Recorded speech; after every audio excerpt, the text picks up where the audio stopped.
بارگاہ سے بخشش مانگتا ہوں، یا اللہ میں تیری بارگاہ میں توبہ کرتا ہوں۔ دھیان سے سنیے گا، کوئی جاہل بندہ بعد میں گڑبڑ نہ کرے۔ دیکھیں نبی توبہ کر، اوے عقل کے اندھے پہلے یہ بھی تو دیکھنا، پیم نبی،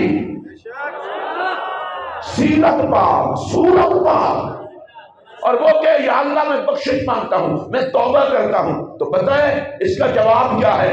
اوے توبہ اور بخشش مانگنے کے لیے گناہگار ہونا ضروری نہیں، رب کا پیار ہونا ضروری ہے۔ حضرت ام المومنین سیدہ عائشہ صدیقہ رضی اللہ تعالی عنہا آپ نبی پاک کی بارگاہ ناز میں عرض کرتی ہیں، یا رسول اللہ صلی اللہ علیہ وسلم، آپ کو تو گناہوں سے پاک رب نے پیدا کیا ہے، آپ ساری ساری رات عبادت کرتے ہیں، پاؤں پر ورم آ جاتے ہیں، میرے پاک نبی علیہ السلام کی آنکھیں روتے روتے سوج جاتی ہیں، اور نبی پاک علیہ السلام کے خوف خدا سے سینے سے اس طرح کی آواز آتی تھی جس طرح ہنڈیا پک رہی ہو آواز آئے۔ اما عائشہ پاک نے پوچھا، یا رسول اللہ آپ تو گناہوں سے پاک ہیں۔ اب میرے نبی کا جواب سنیے، فرمایا عائشہ اللہ نے اتنا سونا محمد بنایا ہے تو شکریہ ادا نہ کروں رب کا؟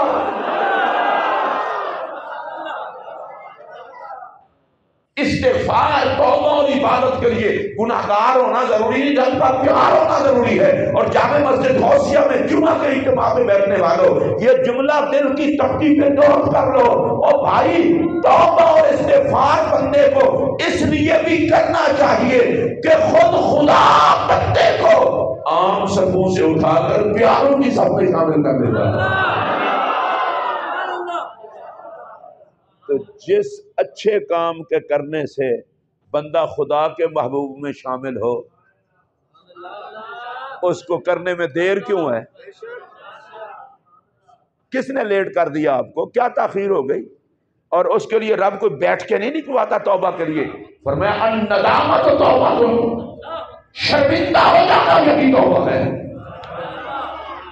مت بتا کسی مولوی کو، مت بتا کسی یار کو، مت بتا گھر والوں کو، اپنے گھر میں تنہائی میں بیٹھ کے اپنے نامہ اعمال کے رجسٹر کو سامنے رکھ اور کہہ مالک کس منہ سے تیری بارگاہ میں پیش ہوں گا، کرم کر دے۔ مالک کہتا ہے بس تجھے شرمندہ ہونا آتا ہے، ہمیں معاف کر کے پیاروں میں شامل کرنا بھی آتا ہے۔ ہم اور بڑے مسائل میں پڑے رہتے ہیں، میں یہ کر لوں میں وہ کر لوں، بڑے پیار سے کہہ رہا ہوں بھائی سب کچھ کر، پہلے اپنا خالق